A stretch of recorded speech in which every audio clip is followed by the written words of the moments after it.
আসসালামু আলাইকুম। আমি কানিজ ফাতেমা। অর্থাৎ টাইপ 1 হচ্ছে ব্যাচার্থ ও লক্ষার্থ। বাচার্থ আর লক্ষার্থটা কি?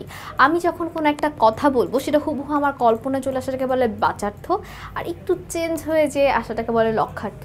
যেমন আমি যদি বলি মাথা, ধরো আমার খুব মাথা ব্যথা করছে, এখানে মাথা দ্বারা কিন্তু আমি একটা মানুষের মাথা বা মুখমণ্ডলকেই বলেছি।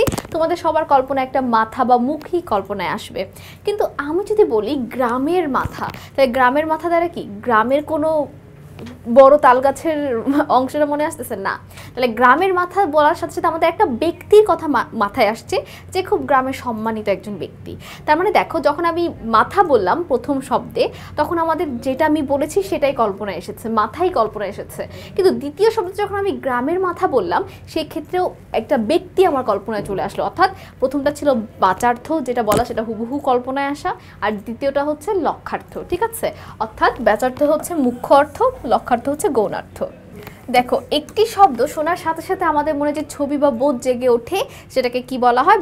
বাচার্থ। আমরা কিছুক্ষণ আগে বলেছি বাচার্থ শব্দের কোন অর্থ প্রকাশ করে, যেহেতু এটা একদম যেইটা সেটাই কল্পনায় আসে, মুখ্য অর্থ প্রকাশ করে। বক্তার উদ্দেশ্য অনুযায়ী বাচার্থ উপেক্ষা করে শব্দের আলাদা অর্থ তৈরি করলে তা হয় কি? তা হয় লক্ষার্থ। অর্থাৎ অন্য কোনো জিনিস কল্পনায় আসা। যে সকল শব্দ তাদের আভিধানিক অর্থে ব্যবহার না হয়ে অন্য অর্থে ব্যবহার হয় তাকে কি বলে? লক্ষার্থ বলে। অভিধানে থাকে কি? অভিধানে থাকে বাচার্থ, যেটা মুখ্য অর্থ। লক্ষার্থ শব্দের কোন ধরনের অর্থ প্রকাশ করা হয়? লক্ষার্থ শব্দের গৌণার্থ প্রকাশ করা হয়, আমি কিছুক্ষণ আগে বলেছি। দেখো এরপরটা দেখো, অভিধানে শব্দের অর্থ গ্রহণের বেলায় নিচের কোনটি প্রাধান্য দেওয়া হয়?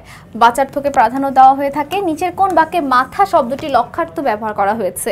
রফিক সাহেব গ্রামের মাথা, আমি যে উদাহরণটা কিছুক্ষণ আগে দিয়েছি।